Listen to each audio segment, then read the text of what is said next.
On today's episode of Sunday Shenanigans, I have 2 words for you: rocket toboggan.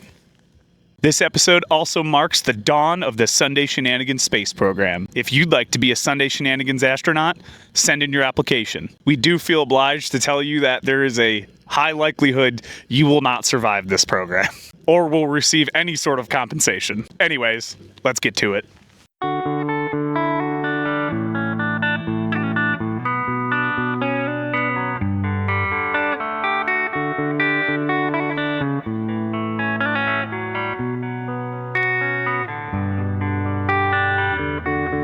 Please come now, I think I'm falling, holding on to what I think is safe.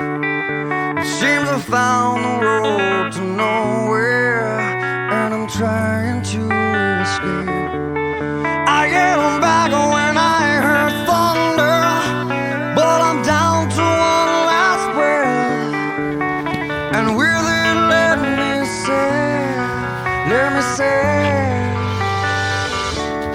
hold me now. I'm 6 feet from the edge, and I'm thinking maybe 6 feet is so far down.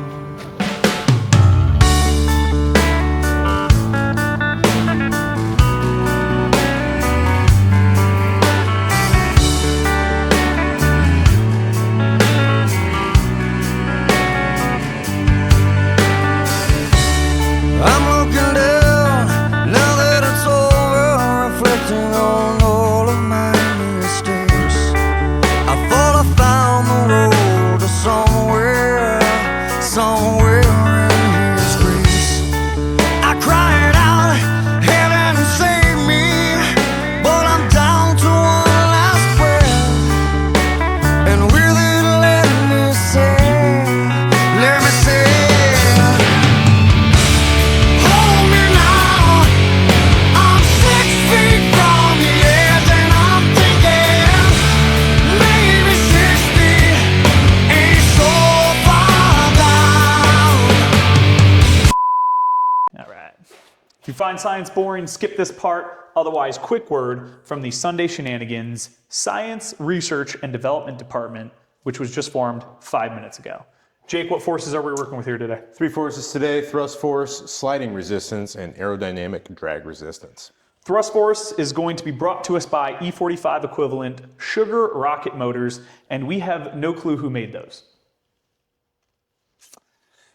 These rocket motors are capable of producing about 45 newtons of thrust on average for 5 seconds. That's enough to propel them to about like 2,000 feet in the air. Then our sliding resistance. So this one we're a little worried about. When we calculated this, it was for a surface that was like dry snow and ice. However, it snowed even more and then it warmed up. So we're working with like slush. So our kinetic friction is going to be way higher. But for now, let's go with it. It's at about 104.5 newtons. Last thing, aerodynamic drag resistance. We calculated this at about 28 miles per hour. Frankly, with this new sliding resistance, I don't think we're even gonna move. That is about 94 newtons. So in order to overcome these resistive forces, we are going to use arrays of these rocket motors. The first one we're gonna test is the array of 10 rocket motors. That should produce about 450 newtons of thrust. And that should easily overcome our total resistive force, which is 198.5 newtons. Again, not super confident, but let's see what happens, right? Next up is gonna be our 20 rocket thruster array. That should produce about 900 newtons of thrust. That should do something, right? Then it's our 50 rocket thruster array that we have producing 2,250 newtons of thrust. God, I hope that does something. We will promise you one thing.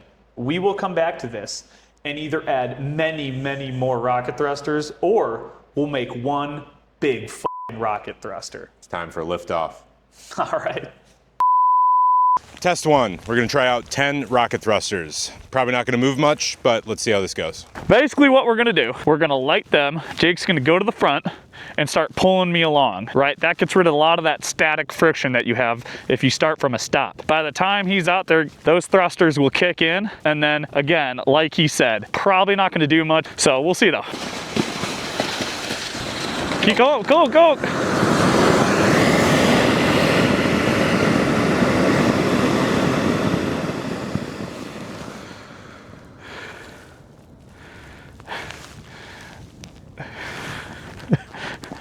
Stop recording. Jake's next. We're doing 20 rocket thrusters. Yeah, we went nowhere on that one. I'm not super confident with the 20 rocket thrusters, but who knows? Maybe something will explode, which is even more entertaining. All right, Jake, you ready to meet your maker? I think so. All right.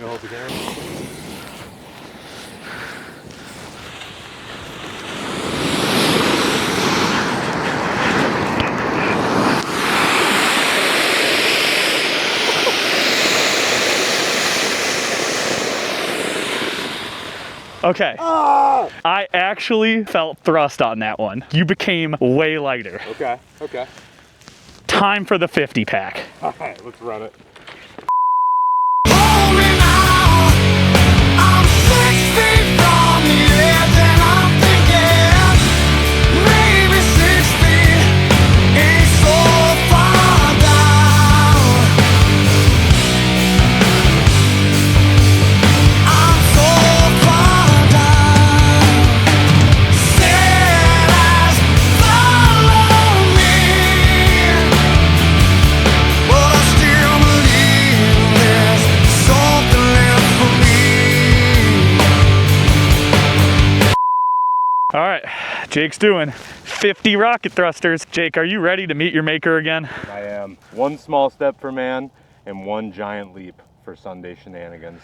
Well, there's only one thing left to do. Oh, shit. Tails got pulled me. Oh, You got pulled me every time.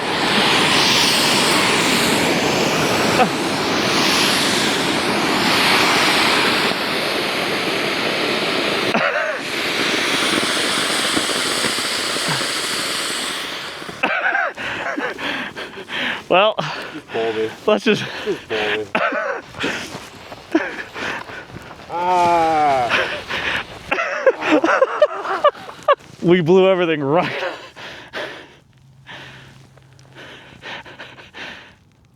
Well, you know what's next. 1,000 rockets. You know, no, what we really need is something on runners. The cops should be here any minute. We're gonna leave while we're still wearing silver suits and not orange suits. Well, guys, we're just gonna have to come back to this one. I think we're gonna have to try just more rocket thrusters and something lighter with less friction. Wheels. We're gonna have to put it on wheels. Put it on wheels. See you at the garage.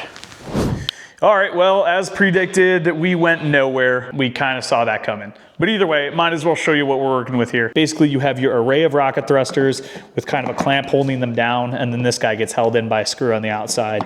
But it's kind of a modular system, because at any time you can take that clamp off, pop your rocket array on there, which is held in by this OSB board, and then put your bigger or smaller or whatever rocket array in there. All right, and it holds there, clamp on top. Boom, that easy. It's simple, it's lightweight, and it's cheap.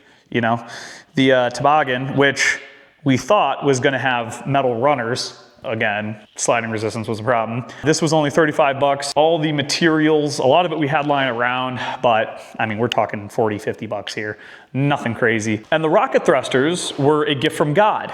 But if I had to put a monetary value on that gift, I'd pay probably around $100 for everything that went into them. With that being said, we'll see you next Sunday.